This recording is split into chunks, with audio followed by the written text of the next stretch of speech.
Hi, my name is Tim Shields. I'm a landscape photographer, and I am announcing the winner of the Leading Lines Photo Challenge, which we hold weekly on the Tim's Photos Academy Facebook site. I'm coming to you from, where am I in the middle of this trip? Coeur d'Alene, Idaho, on the way to Glacier National Park, Montana. So I am very impressed by the level of quality of the entries in this particular photo challenge. We have well over 100 entries. I'm going to show you the top entries and also try and go through some of the photos and make suggestions and tips for improvement. Then I'm going to announce the winner, going to announce the winner's prize, and I am also going to announce the next photo challenge. So let's get rolling. I am looking for photos that highlight the principle of framing in the composition, and I'm also looking for an impressive photo overall, something that I'm going to want to frame and put on my wall because it's fine art. And that is what the winning photo is going to be: fine art, suitable for framing, ready for the wall. Let's get rolling. The first photo is from Åsa Solvi. This is Norway. I love this photo, such a beautiful, beautiful reflection, but I will say that this photo can be improved by having a little bit more headroom in the sky, a little bit more room there, and one way that I can think of to do that would be lower the camera down closer to the ground, or even move the camera back from the shoreline. And maybe just a little bit more foreground and a little bit more sky, but overall this is just such a beautiful photo, Åsa. The next one is from Roger Kelly. Great example of framing where you've got the city between these two trees. If I was to improve this photo, I would like to see these people that are on the right side of the frame moved into the frame. And I know these may not be the people that you were with, Roger, when you took this photo. It may have been impossible, but I am critiquing right now. If this group of people with these red chairs was in between these two trees completely, this would be a 10 out of 10. But as it is, it's a fantastic photo and good work. Alan Stutt submitted this one from the Grand Tetons. He's got the barn framed in between the trees. I love it. It's a great photo. Not much to critique here. There's a lot of sky. He's got 2/3 sky, 1/3 land. I'm thinking that he framed it that way because there are so many interesting clouds. It's very unusual that you would have 2/3 of a photo being sky, but in this case, it does work. Nice photo. Peter Uy submitted this one. Peter usually has some great photos, and lots of sky in this one too. To improve, I would say we do need some foreground here. It just seems cut off. There's something missing. I want to see the bottom of these buildings here, but what an amazing composition this is. Beautiful sky color, great framing. Roger Kelly submitted this one. This is also great framing. You've got the city skyline inside the branches and the leaves. And in order to improve this one, I would say it needs some more contrast. I would recommend bumping up on the dehaze slider, which is a fantastic little tool that you can use in Lightroom. The dehaze slider really increases the punch and the contrast in photos in Lightroom. But this is a good photo. I like it. This one from Eric Oberman, and great example of framing. But to critique it, this foreground is boring. It's just gravel. If there could have been a more interesting foreground. Another thing to look for, and it may not have been possible with this particular framing, but to look for, it's the fact that these branches are intersecting into the buildings. Maybe it was possible to lower the camera down and not have the branches intersecting the buildings, but great job, Eric. This is a good photo. Calogero Domino submitted this one, another Italian classic, most likely from Venice, and this is just the most classic of framing shots, framing and reflection. Very nice photo. I don't have much to say in terms of improvement on this one. He converted it to black and white, which is a great technique to use when you don't have fantastic colors to start with. Nice photo. Serge Corolla submitted this one. It's Sydney, Australia, and this is a fence. This is actually just an element in a fence, and he put the Opera House in the middle of it. I think this is so creative. I love this photo. The lighting is great.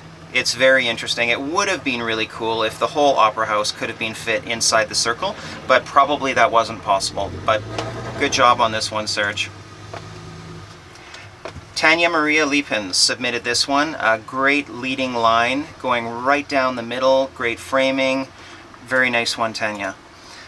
Tim Poitevin shot this one of the Seattle skyline, and I was standing beside Tim when he shot this only a few days ago from Kerry Park. It was great to meet you, Tim, and I love this photo. What can be said about it? It's pretty darn perfect. Beautiful sky, beautiful light coming off the buildings. There's a reflection coming off the buildings from the sunset that's behind Tim. It's framed in by the dark trees on the bottom. Absolutely gorgeous photo. No critiquing on this one, it's really good. This one from Jan Galland. Beautiful framing job with this log entrance to the Black Mountain Ranch. Drama in the sky, drama in the clouds, leading line with the road, mountains in the middle. Awesome, I love this one. Tommy Ramon Anonli Larson from Norway. Tommy just joined the group, and like 2 minutes after joining the group, he dropped this photo in, and I was really shocked with the quality of this photo. It's a beautiful one. You've got a leading line down the center. You've got framing between the right side and the left side. You have long exposure that smoothed out the water, created reflections. Also, there's the element of simplicity with this photo.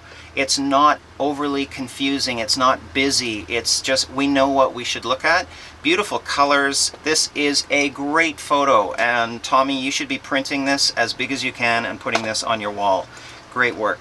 Alan Stutt submitted this one. Grand Tetons again. The Cunningham Cabin frames the Grand Teton, he said. And I really like the framing here with the mountains in the background. I like the fact that in the framing there's something interesting as well. It's not just some concrete frame. It's got texture, lights and darks, and it makes me want to look at it. This is a very nice photo. This one from Stan Washleski, and this eagle is like, wow. Look at the face on that eagle. You do not want to mess with him or her. Framed in by the branches on the tree. Beautiful color, super tack sharp photo. Absolutely gorgeous. Noel Benedom submitted this one. I like it. Texture in the foreground, texture on the walls, a beautiful sunset in the background inside the frame. In order to improve on this one, I would have recommended a shot that was taken using bracketing. So that would create ultimately an HDR image, so that we could have had just a little bit more light on the foreground, on the framing, because I think it's so interesting seeing all of these ancient bricks, and it just seems a little bit too hazy around the outside for my liking, and that would have been corrected through bracketing. But I love this photo. He did a great job with it. This one from Nick T. From Sydney. This is a wow photo. Look at the framing of this arch. Look at the texture of the stone inside the arch. Not the most interesting foreground here, but you do have a leading line, long exposure blur from a car. He has used a small aperture opening which creates the star effect on all of the lights on the bridge. I think that the blue color toning looks super cool. I think this is a really, really interesting photo. I like it a lot. Good job, Nick. This one from Steve Reynolds, and there's a framing here using the top row of these clouds. Beautiful foreground on the beach, leading line leading right to the light, leading line also from all the streams of water. There's texture in the sand, beautiful coloring. Not much to critique here. It's a really good job. Notice the rule of thirds as well. He's got the horizon line on the top third, and so the bottom 2/3 is land on this one. Top 1/3 is sky. Absolutely a beautiful photo. This one from John Phillips. This is another fantastic photo. Look at the framing inside the tree branches. A beautiful starburst sun that's just creeping over the top of the mountains. There are no sun flares that are going on here, which is a great problem that he has overcome in this shot. Super interesting foreground, the old fence, the the short grass, the tall grass, colored sky, texture with the clouds. What more can you want? This is a great photo. And now we come to the winner of the Framing Photo Challenge. And for the winner, I had to ask myself, which photo out of the 100 plus images do I want to print and frame and put on my wall? And let me just tell you this, that oftentimes in photography contests, the winning photo is the simple photo, the one where you know what you're supposed to look at, where your eye is drawn to the main subject immediately, and almost using a minimalist type of approach to the composition. And in this particular photo challenge for framing, it was no exception. It was a minimalist type of composition. And we have a winner who has now won 2 photo challenges. Congratulations to Nelson Rudiak on his second win. This is a sunflower field that he shot close to home. He's framed in this sunflower in between these 3 big bands of dark clouds. And they may not have even looked so dark when he took the photo, but through his processing, he brought out the darkness in these clouds. And just look at this sunflower here on the left third, and it's on the top third as well, right where the 2/3 intersect. You've got beautiful texture and drama in the sky. It frames in the sunflower, perfect detail in the sunflower, tack sharp focus. Bottom third of the entire photo is the other sunflowers. There's no question what you are supposed to look at in this photo. Your eye is drawn to that one single sunflower. It is, in a way, a minimalist type of composition, but it is gorgeous, and Nelson wins on this one. So congratulations to Nelson. And Nelson is going to win my collection of landscape profiles. These profiles you can install into Lightroom Classic CC or Photoshop CC, and they help you to edit your photos faster and easier than ever before with just a few clicks. Nelson has already won this, so Nelson is going to get a free copy of the landscape photography course that I am working on now, and he will get that when it's done. So congratulations to Nelson, great job on winning 2, and thank you to everybody who submitted, because your photos were fantastic. I had a really difficult time narrowing down the field into just the top entries. Everyone had a great photo. And the point of this photo challenge, it's not necessarily to win, but it's to learn and to improve your photography so that you can create photos that you love and that you're going to want to put on your wall at home, and so that your visitors into your house are going to say, wow, that's an amazing photo. Did you take that? Yes, I did. That's the goal, is to create art and to love your own art. So now I'm going to announce the next photo challenge.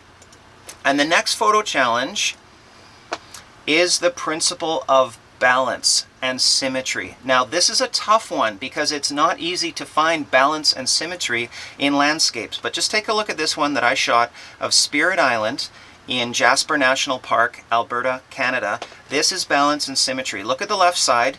There is what I call anchor left. There's a big mountain on the left-hand side. There's an anchor right, a big mountain on the right-hand side, and there's also a central image. So there's balance from left to right. You'll notice that the photo frame is not heavier on one side than on the other side, but it's balanced both ways. I'll show you one more example of a balanced photo, and it's this one that I shot at Mount Robson Provincial Park in British Columbia, Canada.